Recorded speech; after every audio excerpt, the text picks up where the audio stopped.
बिस्मिल्लाहिर्रहमानिर्रहीम अस्सलाम वालेकुम। Welcome to global visa guide. Global visa guide में खुश आमदीद। व्यूअर्स, आज की वीडियो में आप लोगों को बताने वाला हूं कि आप किस तरह से जापान का वीज़ा अप्लाई कर सकते हैं, कैसे आपने जापान की अपॉइंटमेंट बुक करनी है और वीज़ा अप्लाई करने के लिए कौन से डॉक्यूमेंट्स आपने साथ लेके जाने हैं। इंशाल्लाह ताला मुकम्मल डिटेल के साथ आज की इसी वीडियो में मैं आप लोगों को ये बात बताऊँगा कि आप खुद जो है वो जापान का वीज़ा अप्लाई कर सकते हैं। लेकिन उससे पहले मेरी एक छोटी सी रिक्वेस्ट है कि अगर आप ट्रैवल से मुतल्लिक या इमिग्रेशन से मुतल्लिक लेटेस्ट अपडेट हासिल करना चाहते हैं तो आप मेरे इस चैनल को ग्लोबल वीज़ा गाइड को ज़रूर सब्सक्राइब करें, साथ में बेल आइकन के बटन को भी क्लिक करें ताकि इस तरह की लेटेस्ट वीडियोज़ आप तक पहुँचती रहें। अच्छा जी, सबसे पहले जो आपने काम करना है वो ये है कि आपने जाना है जापान एम्बेसी की ऑफिशियल वेबसाइट। ये देखिए लिखा हुआ है एम्बेसी ऑफ जापान इन पाकिस्तान। इस वेबसाइट के ऊपर आपको आपके वीज़ा से रिलेटेड मुकम्मल डिटेल जो है वो मिल जाएगी। आपको कहीं से भी आगे पीछे पूछने की ज़रूरत नहीं है। ए टू जी सारी डिटेल्स जहाँ पर पड़ी हुई हैं। जो भी लेटेस्ट अपडेट आती है वीज़ा के बारे में, अपॉइंटमेंट के बारे में, वो आप यहाँ पे देखें, ये पढ़ सकते हैं। ठीक है, जैसे जैसे अपडेट आएगी यहाँ पर ये न्यूज़ फ्राम द एम्बेसी में अपडेट होती जाएगी।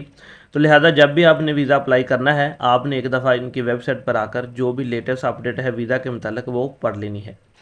ये होगी जी वेबसाइट। ठीक है, आप इसे नोट कर सकते हैं। अब नेक्स्ट स्टेप क्या है, नेक्स्ट स्टेप आ जाते हैं जी। आपको वीज़ा अप्लाई करने के लिए डॉक्यूमेंट्स कौन से चाहिए। तो डॉक्यूमेंट्स आपको जो वीज़ा अप्लाई करने के लिए वो भी एम्बेसी ने क्लियर अपनी वेबसाइट के ऊपर दिया हुआ है कि आपको सी टाइप टूरिज़्म वीज़ा के लिए कौन से डॉक्यूमेंट्स चाहिए। तो यहाँ से आपने डॉक्यूमेंट जो है नोट डाउन कर लेने हैं, किसी की बात पर नहीं जाना, खुद देखना है कि किस तरह के डॉक्यूमेंट्स एम्बेसी को रिक्वायर हैं। सबसे पहले देखा जाए तो लिखा हुआ है जी लेटर ऑफ गारंटी। ठीक है, जिसे हम इनविटेशन लेटर भी कहते हैं। लेकिन चूंकि पाकिस्तान में जो ज़्यादातर लोग वीज़ा अप्लाई करते हैं उनके पास ये गारंटी लेटर नहीं होता, तो आप जो है वो इसके बगैर ही गारंटी लेटर या इनविटेशन लेटर के बगैर ही वीज़ा अप्लाई करेंगे। इसके लिए आप क्या करेंगे, आप वहाँ के कुछ टूर वाउचर बाई कर लेंगे तो उससे भी आपके वीज़ा लगने के चांसेस ज़्यादा हो जाएंगे। अच्छा जी, ये आगे जी original schedule of your visit to Japan. ठीक है, जिसे हम जो है वो ट्रैवल प्लानर भी कहते हैं। ठीक है जी, तो आप जो है वो ट्रैवल प्लानर बनाएंगे एक अच्छा सा, और इसी के अंदर आप एक दो इवेंट के वाउचर टिकट जो है वो बाय कर लेंगे। ठीक है, ये सेकंड स्टेप हो गया, सेकंड सॉरी पेपर हो गया। इसके बाद नेक्स्ट आ जाता है जी, अगर आपकी जो कंपनी है उसकी रजिस्ट्रेशन वगैरह। ठीक है, इसकी फिर तस्वीर के बारे में बताया हुआ है। इसके अलावा टैक्स रिटर्न के बारे में बताया हुआ है कि आपकी टैक्स रिटर्न होनी चाहिए। ठीक है, एनटीएन आपने साथ लगाना है और एक आपने लेटर हेड लगाना है अपनी कंपनी का जिसके ऊपर आप वीज़ा रिक्वेस्ट लेटर लिखेंगे। बैंक स्टेटमेंट जो है वो 6 मंथ तक इन्होंने रिक्वायर की हुई है, लेकिन आप 3 मंथ की बैंक स्टेटमेंट भी लगा सकते हैं। तो ये मुकम्मल डिटेल मतलब आप यहाँ से पढ़ सकते हैं कि कौन कौन से आपको डॉक्यूमेंट्स चाहिए। फैमिली रजिस्ट्रेशन सर्टिफिकेट है जी। ठीक है, अगर आप स्टडी के लिए जा रहे हैं तो फिर आप एजुकेशनल डॉक्यूमेंट्स भी साथ लगाएंगे, एयरलाइन की बुकिंग लगाएंगे। ठीक है, तो ये और इसके अलावा शेड्यूल, फिर ये देखिए नीचे दिखा है शेड्यूल ऑफ योर विजिट। तो ये मुकम्मल डॉक्यूमेंट्स की डिटेल जो है आपको जापान की ऑफिशियल जो उनकी अपनी वेबसाइट है वहाँ पर मिल जाएगी। उसके बाद फिर नीचे उन्होंने बताया हुआ है कि आपने अप्लाई कैसे करना है। टाइम भी लिखा हुआ है कि आपने जो है वो 9 से 11 के दरमियान मंडे टू फ्राइडे अप्लाई कर सकते हैं। इसके बाद जो पासपोर्ट वो रिटर्न करते हैं उसकी टाइमिंग भी आपने यहाँ पर आप देख सकते हैं कि क्लियरली उन्होंने हर चीज़ मेंशन की हुई है कि किस तरह वीज़ा आप अप्लाई करने से लेकर अपना पासपोर्ट वापस लेने तक क्या टाइमिंग है, क्या डेट है, तो आप ये सारी चीज़ें देख सकते हैं। अच्छा जी, इसके बाद अब नेक्स्ट आ जाते हैं एप्लीकेशन फॉर्म के ऊपर। ये भी जापान की वेबसाइट के ऊपर दिया हुआ है। इस एप्लीकेशन फॉर्म को आप इधर ऑनलाइन ही फिल कर सकते हैं, जैसे कि मैं यहाँ पर लिख लेता हूँ कोई भी नाम। ठीक है, तो आप ये देखें, आप भी इसी तरह ऑनलाइन फॉर्म जो है वो खुद फिल करें। आपको किसी भी एजेंट के पास मुझे नहीं लगता कि जाने की ज़रूरत है, ख़ासकर जापान के वीज़ा के लिए।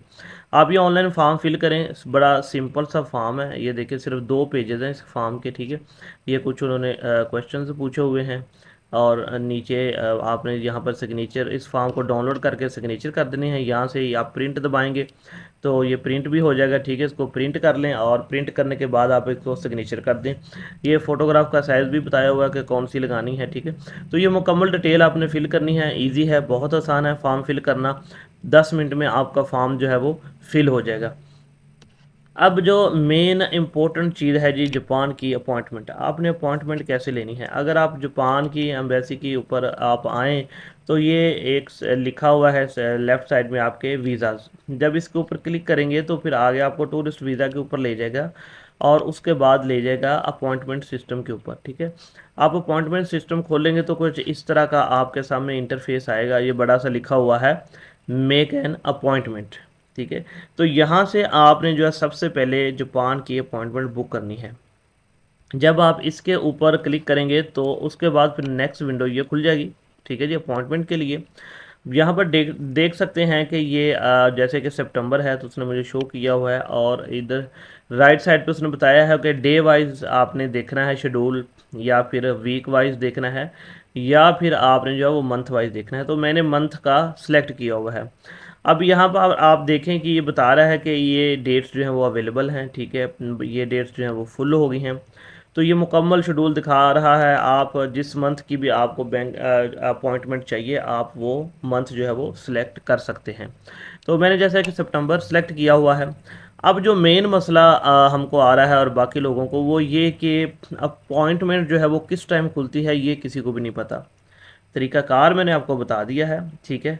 आप इसको बार बार चेक करते रहें तो आपको एक ही दिन में जो है वो अपॉइंटमेंट मिल जाएगी।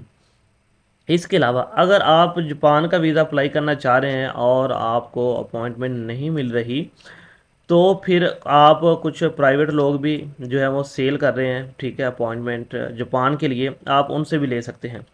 लेकिन चूंकि मैंने जिस जो तरीका मुकम्मल आपको शुरू से लेके एंड तक बताया है, उसमें यही बताया है कि आपने खुद जो है वो वीज़ा अप्लाई करना है, खुद फॉर्म फिल करना है, और खुद जो है वो अपॉइंटमेंट बुक करनी है। तो ऐसी सूरत में फिर क्या है कि आप इसे बार बार चेक करेंगे। ज़्यादा जो टाइमिंग है अपॉइंटमेंट ओपन होने की, वो है जी रात को 8 बजे, 12 बजे और 2 बजे। इन 3 टाइम में जो है वो पिछले दिनों में अपॉइंटमेंट जो थी वो मिल रही थी। तो आपने भी ऐसा करना है। इन तीनों टाइमिंग में आपने जापान का वीज़ा अप्लाई करना है, सॉरी अपॉइंटमेंट बुक करनी है। अब अगर छोटी सी मैं आपको बात ऐड करूं, क्या जापान वीज़े इस वक्त दे रहा है या नहीं दे रहा है? अगर तो आप सिंपल अप्लाई करते हैं बगैर इनविटेशन लेटर के, बगैर गारंटी के, बगैर कोई किसी इवेंट के या किसी कहीं के भी टिकट्स बाई किए हुए, वोचर बाई किए हुए, तो आपके वीज़ा और फ्रेश पासपोर्ट है या आपकी थोड़ी सी ट्रैवल हिस्ट्री है, तो आपके वीज़ा लगने के चांस 100 में से सिर्फ 30% है, ठीक है। ये मैं ऐसे नहीं कह रहा, ये पिछले 2 मंथ में जितने कोई वीज़े लगे हैं हमारे जानने वालों के, उनके बिहाफ पे मैं आप लोगों को बता रहा हूँ। लेकिन अगर आप चाहते हैं कि आपकी फ़ाइल बहुत ज़्यादा स्ट्रॉन्ग हो और आपके वीज़ा लगने के चांसेस ज़्यादा हों, तो सबसे पहले बात आ जाती है कि लेटर ऑफ गारंटी लें या फिर आप इनविटेशन लेटर लें। ठीक। लेकिन ये दोनों चीज़ें मिलनी मुश्किल हैं, नामुमकिन नहीं है, क्योंकि बहुत से लोगों के पास होती हैं। ये दोनों चीज़ें मुश्किल हैं। अगर आप इसके बगैर करना चाहते हैं तो फिर मैंने आपको तीसरी ऑप्शन बताई है कि आप कोई डे ट्रिप के टिकट लें, आप कोई म्यूज़िकल फेस्टिवल के वाउचर्स बाय करें, तो आपके वीज़ा लगने के चांसेस जो हैं वो बहुत ज़्यादा हैं। तो ये थी जी मुकम्मल डिटेल कि किस तरह से आप जापान का वीज़ा खुद अप्लाई कर सकते हैं। आपको कहीं भी जाने की ज़रूरत नहीं है, घर बैठे सब कुछ कीजिए, फॉर्म फिल कीजिए, और जिस दिन आपको अपॉइंटमेंट मिले उस दिन जाके आप शटल सर्विस पहले जाएं, ठीक है जी, वहाँ पे अपना सामान वगैरह वहीं शटल सर्विस में जमा करवाएं, और शटल सर्विस जो है वो आपको जापान की एम्बेसी के बाहर उतार देगी। तो फिर आप जापान एम्बेसी जाएं और अपने डॉक्यूमेंट सबमिट कराएं। एक छोटी सी चीज़ और याद रखें कि जब आप जापान का वीज़ा अप्लाई करना जाते हैं तो वो आपसे छोटा सा इंटरव्यू भी लेते हैं। तो आपने जो है थोड़ी सी तैयारी ज़रूर करके जानी है, क्योंकि बहुत सी फ़ाइल जो हैं वो इंटरव्यू पे ही वापस कर देते हैं अगर वो सेटिस्फाई ना हो। तो जिनको वो समझते हैं कि इनको प्रोसेस करना चाहिए उन्हीं को करते हैं, बाकी उस वहीं से विंडो से वो फ़ाइल आपको वापस कर देते हैं। तो आपने जो भी बिज़नेस शो किया हुआ है या जो भी आपके बारे में पर्सनल डिटेल है या आपके बिज़नेस के बारे में, उसकी आप अच्छी तरह से तैयारी करके जाएँ। बहुत शुक्रिया जी, उम्मीद करता हूँ आपको ये वीडियो पसंद आई होगी। चैनल को आपने ज़रूर सब्सक्राइब करना है। इंशाल्लाह ताला फिर एक नई वीडियो के साथ आपकी खिदमत में हाज़िर होऊंगा। अल्लाह हाफिज़।